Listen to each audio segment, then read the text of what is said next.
Hello, this is Red Scorpion 6. Thank you for joining me for part 2 of my Mosin Nagant series. In my last video I mentioned briefly about the accuracy of the rifle and some things that you can do to make your shooting experience more pleasurable without spending a lot of money.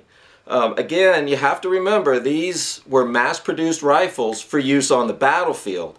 And as such, the factory didn't spend a lot of time doing the finish work that they probably should have. With rare exceptions, most of your military rifles will be this way. The exceptions being custom-built sniper rifles, which are a completely different animal and outside the topic of this video. Now, I have my standard 9130 here. For interest of speed, I've already disassembled, taken the bolts off. Now, the secret to the Mosin Nagant accuracy is that there's no secret to it. It's simply a wooden stock, bolt action, military issue rifle, like many millions different brands, you name it, they're all pretty much the same. So the number one thing you can do to improve accuracy, in my opinion, from what I found, is to bed the stock. Okay, what we're talking about here is how the barrel assembly, particularly the receiver, fits into the wooden stock. Again, these are mass-produced. They were made on a machine. They just cut them by the millions, and very little effort was given to a final fit. Now, there's a lot of dynamics that happen when you fire a rifle, and a lot of forces that get transmitted to the stock. So basically, bedding a rifle, what that is in this area here and back here, you want to support the receiver and prevent any motion back and forth as you fire. And as you can see, you have a mounting lug and then the rear of the receiver tang. And those are the areas where you want to fix rigidly inside the stock so there's no motion. Now, there's plenty of videos that show you how to do that. I've done it using a product called ProBed 2000, and I bought it online from Black Powder Supply. And it was about $20, and I've done 6 rifles with the kit. So it's low cost, it's well worth the money. The directions are on it. Takes about 24 hours. And that's the single most important thing you can do to improve the accuracy. I've done it on some rifles, and it went from night to day. It went from a pie plate to something resembling a useful pattern. The next thing you can do to improve accuracy once you've bedded the rifle is to float the barrel. Now, floating the barrel simply means that the barrel is free from contact with the stock. And again, over time, the wood will dry, it'll warp, it'll change. The factory, again, didn't spend a lot of time. All you really do is just carve out some of the wood, sand it as you must, and I take a 3x5 index card. It's not really, there's some debate about what thickness to go, but as long as it doesn't touch anywhere and it's free to move, you're good to go. Those 2 improvements you can do yourself. Again, the one kit of ProBed was 20 bucks. If you divide it by 6 rifles, it's, you know, $3.50 per rifle, roughly. And if that's all you do, you're going to vastly improve this rifle. Incredibly improve this rifle. Now, the other thing to look at, again, there's no mystery on this, no mystery at all, is the crown of the rifle.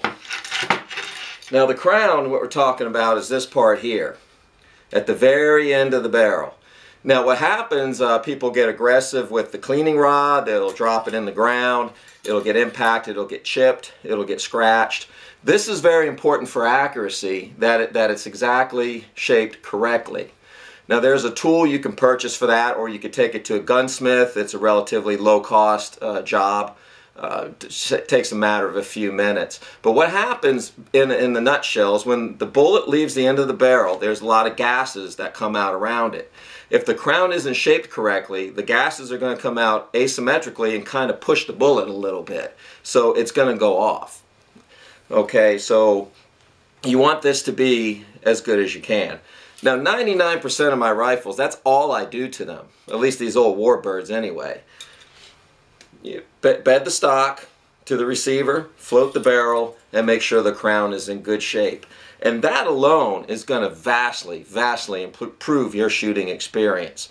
Now, I mentioned in the last video about what we call the price point tip, where you start spending more money than value you're going to get out of your rifle.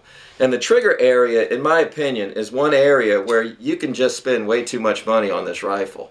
As you can see, it's made of a simple spring and a trigger assembly. That's it. It's two pieces. So that kind of shows you the mindset of what they designed this thing to be. Simple yet effective. Now, swapping the trigger out is a little more complex, but that's kind of the point where you're going to get, like, maybe building a hot rod or a drag racer, for example, where your low-cost modifications at the beginning are going to give you big changes.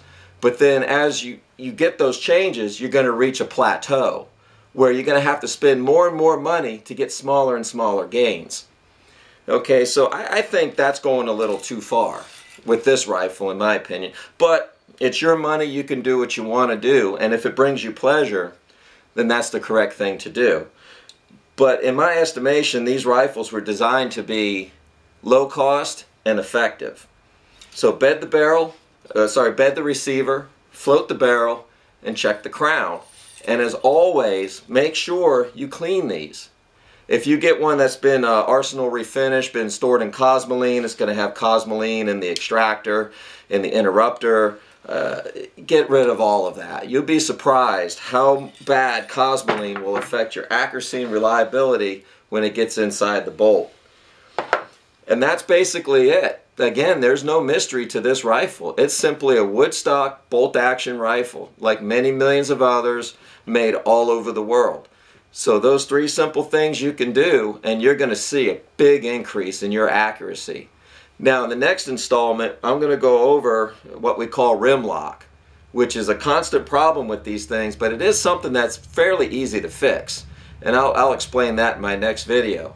But this is Red Scorpion 6. Thank you for watching.